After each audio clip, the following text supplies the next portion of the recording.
नमस्ते।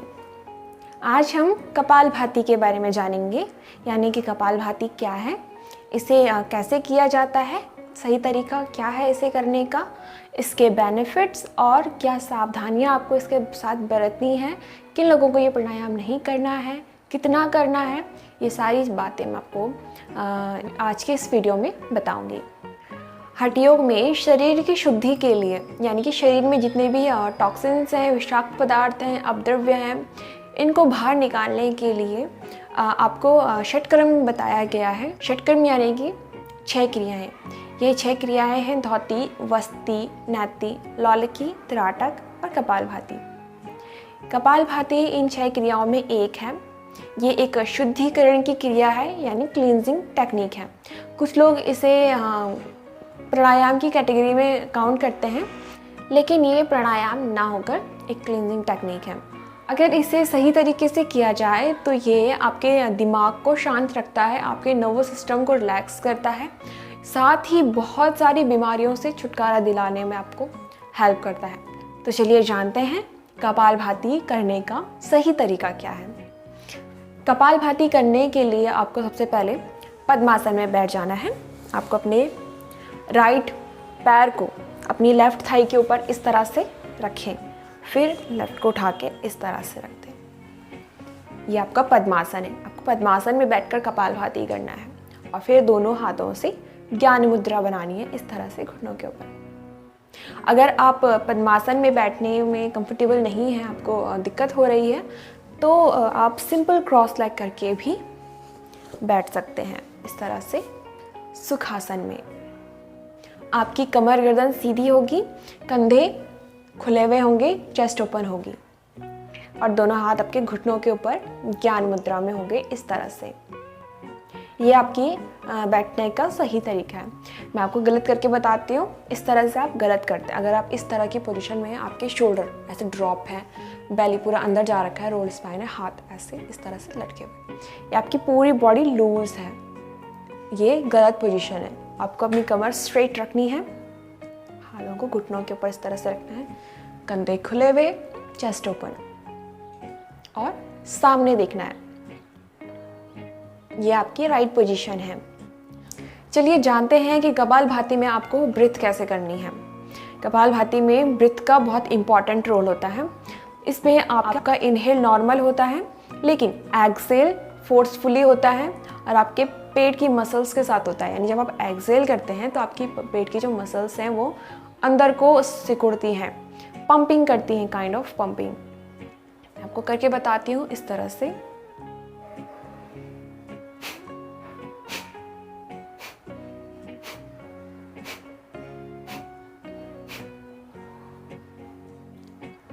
इस तरह से आपकी जो पेट की मसल्स हैं वो अंदर को पंप करती हैं, फिर आपका एक्सहेल होता है फोर्सफुली।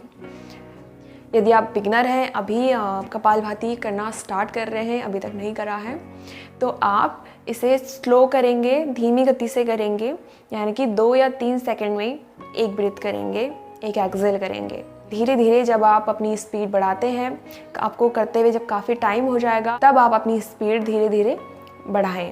कपालभाति को तेज़ी से भी किया जाता है। मैं आपको करके बताती हूँ कैसे।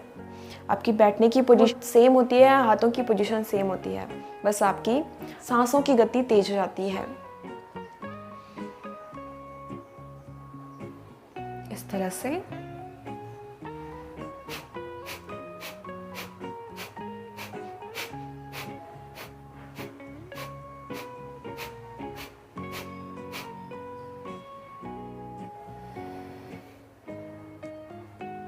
ये हमने कपालभाति थोड़ा तेज़ी से करी। अब जानते हैं कि इसे करते हुए आपको किन बातों का ध्यान रखना है, यानी कि क्या नहीं करना है। कपालभाति करते हुए आपने नोटिस करा कि शोल्डर हमेशा रिलैक्स होते हैं। अगर आप कुछ लोग इसे गलत तरीके से करते हैं, मैं आपको करके बताती हूँ कैसे।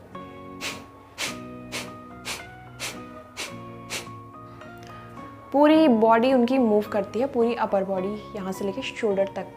ये गलत होता है। आपके शोल्डर रिलैक्स्ड होते हैं, आपके फेस रिलैक्स होता है, पूरी बॉडी रिलैक्स होती है, सिर्फ आपके पेट की मसल्स मूव करती हैं और आपके लंग्स दूसरी चीज़, जब आप कपालभाति कर रहे हो तो आपकी सांस की गति एक समान होनी चाहिए, कभी तेज़ कभी धीमी, इस तरह से आपको नहीं करना है। अगर आप तीव्रता से कर रहे हैं, तीव्र गति से कर रहे हैं तो तीव्रता से ही करेंगे, अगर आप धीमी गति से कर रहे हैं तो आप धीमी गति से ही करेंगे, कभी तेज़ कभी धीमा नहीं करेंगे। थर्ड चीज़, आपका पूरा फोकस आपके पेट की मसल्स पर होगा, आपकी एक्सेल पर होगा।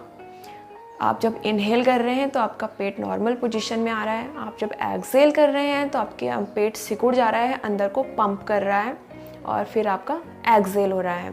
कुछ लोग इसे गलत भी करते हैं, वो जब इनहेल करते हैं तो उनका पेट अंदर जाता है, जब एक्सेल करते हैं तो पेट बाहर आता है, तो ये चीज़ गलत है।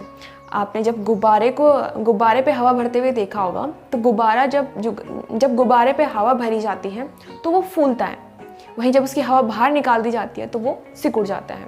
सेम वही आपके पेट के साथ होता है, आपकी बॉडी में होता है। जब आप इनहेल कर रहे हैं तो आपका पेट फूल रहा है, जब आप एक्सेल कर रहे हैं तो वो अंदर को सिकुड़ रहा है। अब जानते हैं कि आपको कपालभाति किस टाइम करना है और कितने मिनट तक करना है। कपालभाति का अभ्यास आपको सुबह खाली पेट करना है, यही बेस्ट रहता है।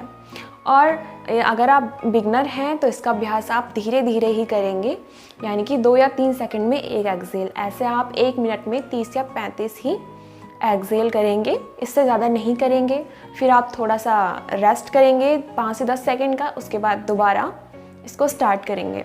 ऐसा आप 4 से 5 मिनट तक करेंगे स्टार्टिंग में, फिर धीरे धीरे अपना अभ्यास बढ़ाएं और 10 से 15 मिनट तक ही इसका अभ्यास करें। ध्यान रखिए कि 30 मिनट से ज़्यादा इसका अभ्यास आप नहीं करेंगे। अब जाते हैं कपालभाति के लाभ क्या है। तो कपालभाति एक क्लींजिंग टेक्निक है, एक शुद्धिकरण की क्रिया है जो आपके शरीर से सारे अपशिष्ट पदार्थों को, सारे विषाक्त जितने भी टॉक्सिन्स होते हैं सबको बाहर निकालती है, आपके शरीर की सभी नाड़ियों को शुद्ध करती है। साथ ही ये आपके पेट की मसल्स को स्ट्रॉन्ग करती है, आपके जितने भी पेट के ऑर्गन्स हैं उनको मजबूत करती है, आपकी पाचन शक्ति बढ़ाती है, यानी कि आपके जिससे कि आपके पेट से रिलेटेड जो भी बीमारियां हैं, जो भी प्रॉब्लम्स हैं, डाइजेशन से रिलेटेड जो भी प्रॉब्लम्स जैसे कब्ज़ है, गैस है, एसिडिटी, इस तरह की जो भी प्रॉब्लम्स हैं वो सारी ख़त्म हो जाती हैं। साथ ही ये आपके मेटाबॉलिज्म को बढ़ाता है, जिससे कि ये आपको वज़न घटाने में बहुत मदद करता है। आपके पेट में जितना भी फ़ैट है, आपकी बैली में जितना भी फ़ैट होता है, ये उसको कम करने में आपकी बहुत मदद करता है। लेकिन इसके लिए इसका अभ्यास आपको रोज़ करना होता है, नियमित रूप से करना होता है और कम से कम 10 मिनट तक तो ज़रूर करना होता है। इसके अलावा कपालभाति करने से आपके पूरे शरीर में ब्लड सर्कुलेशन बहुत अच्छा हो जाता है, आपके चेहरे पर एक अलग तरह की चमक आ जाती है, आपके डार्क सर्कल्स कम हो जाते हैं। कपालभाति आपके नर्वस सिस्टम यानी कि तंत्र के लिए भी बहुत अच्छा है।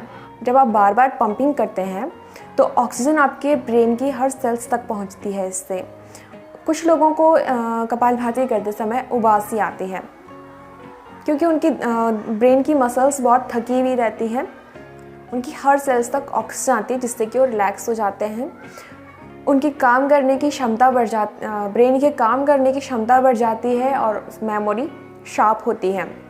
साथ ही सर दर्द, माइग्रेन और एंजाइटी, स्ट्रेस ऐसी समस्याओं को भी ये ठीक कर देता है। ये थे इसके कुछ लाभ। अब जानते हैं कि किन लोगों को कपालभाति नहीं करना है। तो जिन लोगों के पेट में कोई अल्सर है, हार्निया है, उन लोगों को कपालभाति का अभ्यास बिल्कुल नहीं करना है, क्योंकि इससे आपके पेट पर प्रेशर बढ़ता है और आपका घाव और बढ़ सकता है। साथ ही जिनको अस्थमा है या स्वास्थ्य संबंधित कोई अदर प्रॉब्लम्स हैं, वो भी कपालभाति का अभ्यास ना करें या फिर धीरे धीरे ही इसका अभ्यास करें, अपने डॉक्टर से सलाह लेकर ही करें। साथ ही फीमेल्स को ड्यूरिंग प्रेगनेंसी और पीरियड्स कपालभाति का अभ्यास नहीं करना चाहिए। इसके अलावा जिन्हें हाई ब्लड प्रेशर का प्रॉब्लम है, उन्हें भी कपालभाति का अभ्यास नहीं करना चाहिए, क्योंकि इससे आपके शरीर में हीट बढ़ती है, आपका ब्लड फ्लो बढ़ता है, तो आपका ब्लड प्रेशर भी बढ़ सकता है, तो इसलिए आप इसका अभ्यास ना करें। आज के इस वीडियो में मैंने आपको कपालभाति के बारे में जितना हो सका मैंने आपको बताया। उम्मीद है आपको समझ आया होगा अच्छे से। आप इसका अभ्यास करें और वो भी सावधानी के साथ करें, और इसके अनगिनत लाभ उठाएं। अगर आपने अभी तक मेरे चैनल को सब्सक्राइब नहीं किया है तो प्लीज़ चैनल को सब्सक्राइब कर लें, वीडियो को ज़्यादा से ज़्यादा शेयर करें। फिर मिलेंगे किसी और टॉपिक पे किसी और दिन, तब तक के लिए नमस्ते।